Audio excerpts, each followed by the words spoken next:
Hi, everyone. This is Achyut Dabhava from Nightlight Astrology, and today I'm doing the eighth part of my series on the beliefs of ancient astrologers. In today's episode, we're going to talk about the dichotomy between secular humanism and spirituality in the ancient world and how this might have had an impact on astrology back then, and also how that has an impact on astrology today, especially how we think about ancient astrologers. So, hopefully, this episode will serve to clear up some misconceptions that I think are pretty common, actually. A reminder, if you haven't started this series from the beginning, I recommend doing that because a lot of this series builds each episode. Insights and concepts are being built upon consecutively. But in the meantime, for those of you who are watching this series and need a refresher, I started doing this research some years ago because as I was getting more serious about my commitment to the path of Bhakti Yoga, I wanted to understand what the most likely beliefs of ancient astrologers were and to understand whether they squared with the path of Bhakti Yoga. Obviously, Indian astrology has a lot in common with Bhakti Yoga. Um, it comes out of the same area of the world, but also, you know, were Western esotericists, were mystics, were they sharing similar values? That was really important to me to understand. And it was also important for me because, I was at that one of those places in my career where I was kind of taking inventory, like, what do I believe? What is my, what are my faith practices as an astrologer? How does astrology fit into my life as a spiritual seeker? And it was important for me to clarify this. This research by no means landed me at some set of exact answers about what ancient astrologers believed, but it did give me a lot of insights and clues as to what the most likely beliefs of practicing astrologers were in the ancient world and what has unified astrologers metaphysically or spiritually or theologically over several thousand years. Of course, there's been variations. One of the great things about astrology is it's very flexible and has served a lot of different, people in different faith communities and of different beliefs and backgrounds. And I said at the beginning of the series, you don't even necessarily need to be, committed to one spiritual path to do astrology, or people will do astrology and they'll do it without any kind of attachment to spiritual beliefs or a belief in God or the soul or anything like that. I can't say that I necessarily agree with that approach, but it's clear that astrology has been adapted by all sorts of people, and one can hardly argue with that. I mean, a lot of people will use it in a way that's just purely psychological, with almost like an agnostic view about the soul or God or whatever. And I have friends that practice that way, so I also want to be respectful to people's differences. However, again, the purpose of the series is to bring together the most likely beliefs that ancient astrologers had so that we can look and take inventory and say, hey, does this match up with my beliefs or does it give me some ground to stand on? And for me, it's done that. So I hope it'll do that for you too. Okay, so today, secular humanism versus spirituality. Now, people toss around phrases like secular humanism. It's like, well, what is that? So I'm just going to define it the way I've understood it and the way that my research led me to understand it.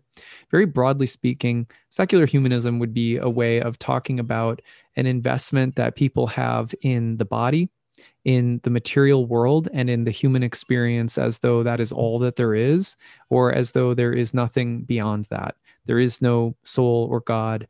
Not even like even let's say Buddhist conceptions that may not see an underlying self or essence or ontology or God or something like that. It's not even that. It's just, look, I'm here to be a creature that is I'm an animal. I'm a material creature. I don't know why I'm here. I'm gonna die someday. I'm concerned with the things immediately surrounding me. And I'm not saying that people that believe this way are bad or that, obviously it's not the way I live my life, but broadly speaking, people who are just wrapped up in the world and who have no thought or concern for spiritual or religious things. So we're just calling this, broadly speaking, secular humanism. And I'm not meaning for that to sound derogatory or disrespectful, but we can all agree that there are groups of people in the world where if you start talking about spirituality, religion, the cosmos, metaphysics, they're going to go, look, I don't know and I don't care. I'm just right. That's it. So sometimes people imagine that the ancient world was full of magic and mysticism, and that once long ago, everyone was spiritual and everyone was connected to a magical and spiritual universe, and that we've lost that somehow. So the first thing to say is that no, that's actually not the case. We have always had a split between people who look at the world and see God or spirit or spirits or gods and the soul, or who see some call to spiritual life, to meditation, to prayer, to um, different forms of a contemplative lifestyle, a reflective lifestyle, a life of even the mind, even study and reflection about truth. There has always been a split between people who are called to such things and people who say, meh, not interested, don't know, don't care. Um, so the some people imagine that the ancient world was entirely mystical, or that also the people, and that's not, so that the first thing is that that's not true. We know that in the ancient world there still existed many people who would look at astrologers and go, that's a crock of crap, just to put it simply, right? They would look at astrology or people going to temples or religion or spirituality of any kind, and with the skeptical eye say, don't know why you're doing that. This, you know, you're chasing for invisible fantasies or something like that. So that's always existed. The other thing that people imagine is that um, that the in the we only gradually became rational, skeptical, empirical rationalists. That long ago there was a everything was sort of mythological, pseudoscientific, and then over time we sort of evolved or became more rational, and we kind of developed the ability to be rational. But previously we were just sort of primitive, superstitious, magical, etc. And this has led some to try to take a purely psychological or artistic perspective on astrology, as if we now have to find a way of using astrology in light of our modern rational knowledge, and as a way of replacing some kind of outdated, primitive, magical, superstitious worldview. And in fact, that's not true either. The practice of astrology was in the ancient world, there already existed the divide between people who were saying, look, you need to you need to look at the world rationally and not magically, or not in terms of divination or cosmology or metaphysics or theology. Or so that divide between people looking at one another and saying, look, you're just your mythical, magical, superstitious woo woo stuff isn't the way to think about reality. That same divide existed thousands of years ago as it does today. And so it's just important to remember that, because one of the things that can happen is we can start looking at the ancient world and saying, like, well, they had this way of looking at the world, and we now have this really enlightened, rational way of looking at the world. And so that means we need to somehow rationalize or bring up to date astrology. But the same kinds of arguments about rationalism versus superstition, or myths, magic, and gods versus reason, that's been around for thousands of years. Naturalism exists also in ancient times in both the East and the West. Naturalism being like the idea that you look at the world and you're not trying to get information about spirit, soul, other realms, dimensions, beings, gods, the purpose of life or the universe, that you're looking at nature purely to understand the cause and effect relationship of physical phenomenon. That just kind of a naturalistic way of looking at the world, or a more empirical naturalist view that existed thousands of years ago as it does today, side by side with people who were studying spiritual sciences. The other thing that's important to realize is that people who studied spiritual sciences in the ancient world were not purely living in some kind of mythical paradigm where there was no sense of allegory or symbolism, that they took everything literally and only with a superstitious eye. You'll find early modern astrologers acting as though that's what ancient astrologers were like, and they weren't. You have people coming from Pythagorean, Platonic, Aristotelian, Neoplatonic traditions, Hermeticism, the Orphics, Stoics, Indian astrologers, and these people are using math. They're using number. They're using astronomy. They're using algebra. So there's the place that astrology arises from in the ancient world was very well aware of the split between, say, reason and magic. And then on the other hand, the spiritual sciences were also attempting to be rigorous intellectually and rationally. So if you study astrology at a very deep level, the philosophy, the rationalism, the astronomy, the number, the geometry, it's all there, and it represents a kind of marriage of myth, magic, and reason.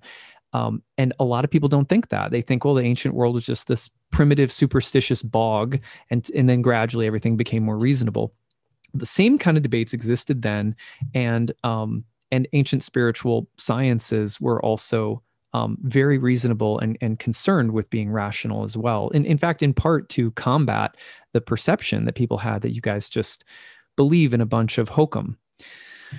Hedonism also existed in both the East and the West, as did skepticism and empiricism. Hedonism, broadly speaking, just being the eat, drink, and be merry, for tomorrow we will die philosophy. I mean, I'm just, putting a funny twist on it, but that's the gist of it, is just enjoy, indulge, gratify your senses. This is the only life you have.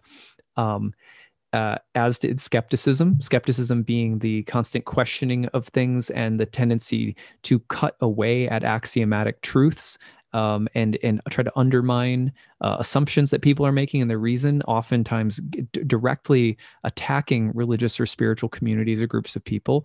That existed in the ancient world.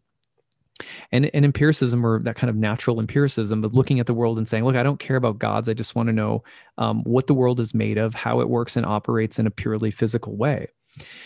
There's Minervus. I don't know if I'm saying that correctly. This, about 630 BCE, was a poet who likely wrote for the equivalent of drinking parties. He wrote, "What is life without golden Aphrodite? May I die when I no longer care for secret love and sweet gifts and love's couch. These are the flowers of life to be plucked by men and women alike." So here he's saying, like, what's life without pleasure, guys? And this is the kind of, so that mood of like you guys, all you heady talking about the cosmos, and there's people around 2,500 years ago who would have scoffed at that and been like, let's just drink, guys. It's important to know that the ancient world is not so different from our world, and the kinds of divisions that existed mentally, intellectually, spiritually between people. Similarly, the Charvakas, an pronunciation again, questionable, an Indian school of materialists, said this: the enjoyment of heaven consists in partaking of sweet food here, in enjoying the company of damsels of 16 years of age, and also in enjoying the pleasures that are derivable from the use of fine clothes, sweet scents, flower, garland, sandal, and other such things. Sorry, I don't mean to, I know that's kind of a little cringy, but there it is. It's a hedonistic philosophy. Just be here. Heaven is here, just enjoying.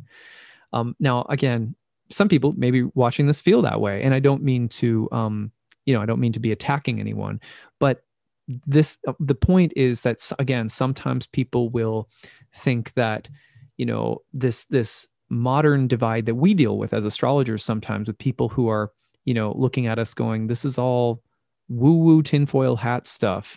Can you just be in your life and enjoy it? Do you always have to be thinking about the big grand picture and so forth? That same conversation existed a long time ago. Some people said that moksha, or liberation, was simply dying. There's nothing else. You just die and that's it. Xenophanes is a skeptic who rejected the gods and tried to stay away from all explanations that depart from the world of immediate sensation. And there's many other examples of secular humanists around at the dawn of horoscopic astrology who likely would have rejected the cosmology and metaphysics of our astrological ancestors. So even in ancient times, there were haters, skeptics, hedonists, those who didn't share the same beliefs that astrologers likely held or didn't feel that they were rational enough. And it's also quite possible that astrologers were to some extent mocked by people, like literally, just like any other spiritual group could be, because they think, well, you're just out to lunch. Why is this important to us as astrologers today? Because it's good to recognize that, first of all, that astrology was not a part of an ancient world where everything was spiritual, everything was mystical and perfect, and everyone sang kumbaya under the stars and participated in the most enlightened view of the cosmos ever. So you can worship at the altar of the past, and that's a mistake. And even in those ancient times, the same kinds of skepticism or scrutiny that astrologers face now, they faced back then. And it's also true that astrologers were always striving to be rational, to be intellectual, to be intelligent about the cosmology and about the techniques. They were symbolists. They had a very unique, hermetic view, as above, so below. It was reasoned through beautiful patterns of geometry, math, astronomy, the four elements. It is a system that was really deeply thought out and not part of some, again, just some kind of superstitious mythic literalism. It's important to know all of those things because we face some of the same scrutiny and skepticism today that existed back then. And when I learned about this, it really made me feel better. It helped me realize that, I'm not standing so far apart from the world that ancient astrologers lived in and from the same world that astrologers over the past several thousand years have been in terms of what kind of scrutiny that they've stood up to societally or in relationships or from people in the academies or what have you. So at any rate, that's what I've got for you guys, and take care. We'll see you again soon. Bye.